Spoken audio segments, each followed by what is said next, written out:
Saya mencoba cari jawaban mana yang cocok. Akhirnya saya jawab, Bapak Kepala Suku, Mama-mama dan masyarakat, kami di atas panggung ini agama kami Islam. Dalam agama kami diperintahkan Tuhan Allah Sang Pencipta dalam satu hari 5 kali menghadapnya di saat dan waktu yang ditentukan. Tadi kami berdiri mengangkat tangan, itu artinya kami menyerahkan kami punya jiwa, kami punya raga, dan kami punya kehidupan kepada Tuhan Allah. Yang kami bicara-bicara itu Allah Maha Besar, jiwa, raga, dan kehidupan kami kecil, sehingga tangan kiri kami ini malu menutup dada kami, tangan kanan kami pun malu menutup tangan kiri dan dada. Terserah Allah. Mau menghukum kami terserah, mau memberi kami hadiah terserah, karena kami sudah menyerahkan sepenuhnya kami punya jiwa, raga, dan kehidupan kepada Tuhan Allah.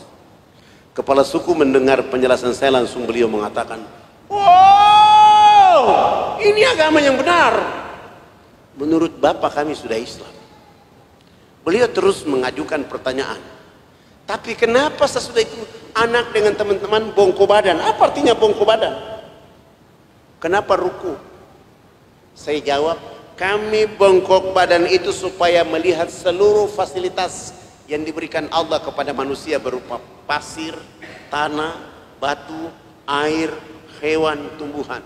Silahkan dinikmati, dipelihara, dilindungi, karena masih ada manusia berikutnya.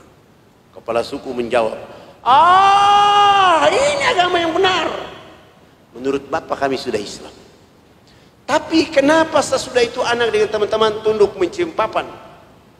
Kenapa sujud? Dia bilang mencium papan. Saya jawab, kami tunduk mencium papan pertanda kami menangis atas dosa kejahatan yang kami lakukan. Dan kenapa kami lakukan itu? Sebentar kami mati nanti, kami punya kulit, daging, darah, tulang akan dilebur kembali menjadi tanah.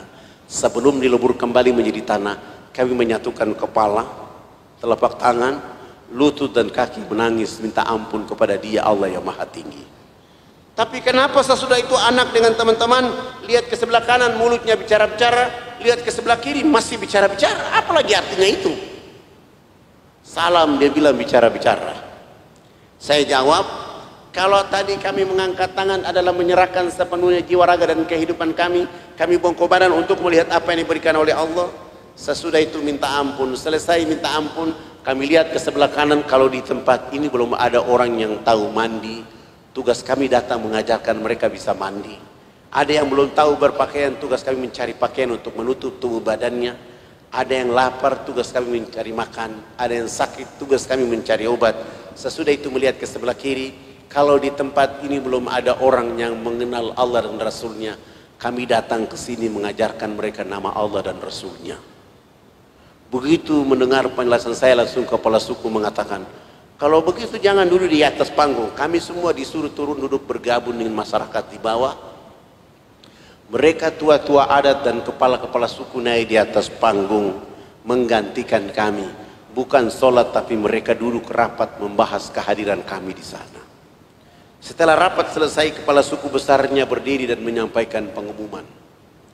Hari ini kita senang karena anak-anak sudah datang mengajarkan kita agama yang benar. Maka dalam rapat adat kami sepakat kita semua yang ada di lapangan masuk ke dalam agama anak-anak ini. Begitu mendengar kalimat ini, kami para dai semua sujud menangis minta ampun karena malu, tidak bawa apa-apa kecuali nama Allah dan Rasul serta sabun, sampo, odol, sikat gigi. Di saat itu pun mulai masyarakat yang tadi yang sudah mandi maupun yang belum mandi berkumpul, dan saya bilang, ikuti kata-kata saya. Subhanallah, tidak ada satu di antara kami yang tidak menangis karena kebahagiaan hidayah datang kepada saudara-saudara kita. Setelah mereka syahadat selesai, program berikut untuk mereka adalah kami ganti nama-nama mereka. Yang nama Markus kami ganti dengan nama Zainal Abidin. Yang nama Paulus kami ganti nama dengan nama Tajuddin, Hasanuddin, Mahmud. Dan itu nama-nama yang paling cocok untuk saudara kita syahadat di sana. Sangat lucu kalau dia masuk Islam, rambutnya keriting, badannya hitam kelin, dipanggil Kang Cecep. Tidak cocok, tidak cocok. atau dipanggil nama Suroto, itu juga tidak cocok. Tapi Muhammad, Abdul Muthalib, Abu Bakar, nama-nama itu sangat keren untuk mereka. Setelah mengganti nama, pekerjaan berikut yang kami lakukan adalah melaksanakan hitanan massal mulai dari umur 7 bulan sampai umur 63 tahun. Alhamdulillah kami dibantu oleh teman-teman dari Angkatan Laut di bawah Komando Letnan Kolonel Dr. Mulia Tarmizi. Lalu kita hitan mereka semua. Setelah itu beliau mengatakan, harus kita kasih tahu Pak Harto. Akhirnya beliau bikin surat, fax ke Jakarta. Pak Harto balas, silakan membawa kepala-kepala suku menghadap saya di Jakarta. Subhanallah, tua-tua adat dan kepala-kepala suku sudah pakai celana panjang, mereka sudah pakai kemeja, bahkan sudah pakai jas, tapi belum bisa pakai sepatu karena ukuran kakinya rata-rata nomor 47. Tidak ada jenis sepatu itu di sana. Terpaksa kami menggunakan sendal jepit kelebihan tumit, terbang menuju Makassar terus ke Jakarta menghadap Presiden Soeharto. Kami datang ke rumahnya, beliau menyambut kami di depan pintu rumahnya dengan salaman, dengan warga negara, masyarakat, kepala-kepala itu dibawa masuk ke dalam ruang tamu, dikasih minum. Pak Harto sudah menyiapkan oleh-oleh berupa baju gamis, batik, kopiah, sajadah, dan celana untuk kepala-kepala suku, dan uang tunai. Saya ingat waktu itu satu orang 50 juta. Dan Pak Harto juga menyediakan uang tiket untuk bisa pulang. Sebelum menyerahkan ini uang tiket, Pak Harto minta supaya kepala suku besar di antara yang hadir itu menyampaikan sambutan atau konferensi pers.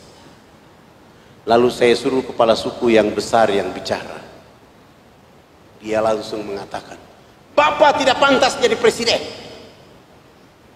Presiden macam apa hanya bangun Jakarta, presiden macam apa hanya bangun Makassar.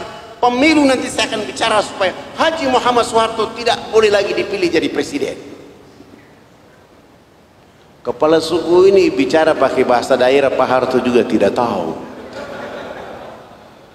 Tapi saya perhatikan wajah Pak Harto, senyum dan tertawa kecil.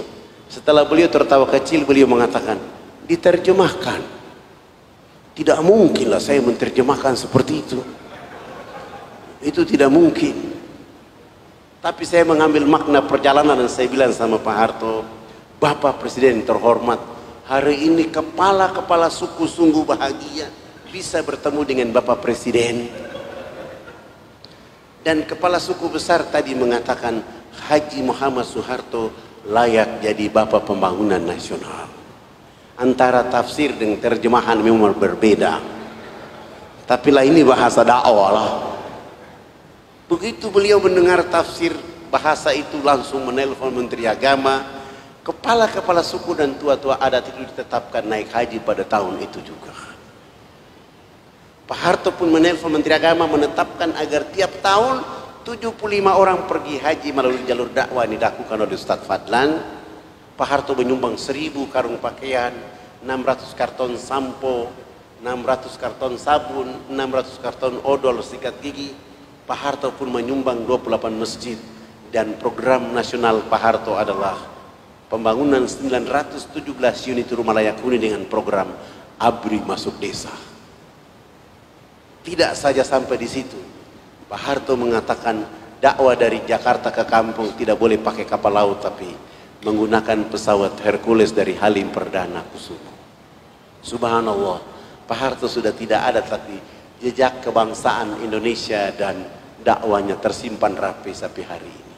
Anak-anak yang sahadat dibawa keluar sekolah di Muhammadiyah, Jakarta, Jogja, Semarang, Solo. Bahkan hari ini mereka ada yang sudah jadi camat, ada yang sekwilda, ada yang sudah jadi bupati, ada juga yang sudah jadi tentara polisi. Mereka menikmati apa yang ditetapkan oleh Pak Harto pada pembangunan masa lalu.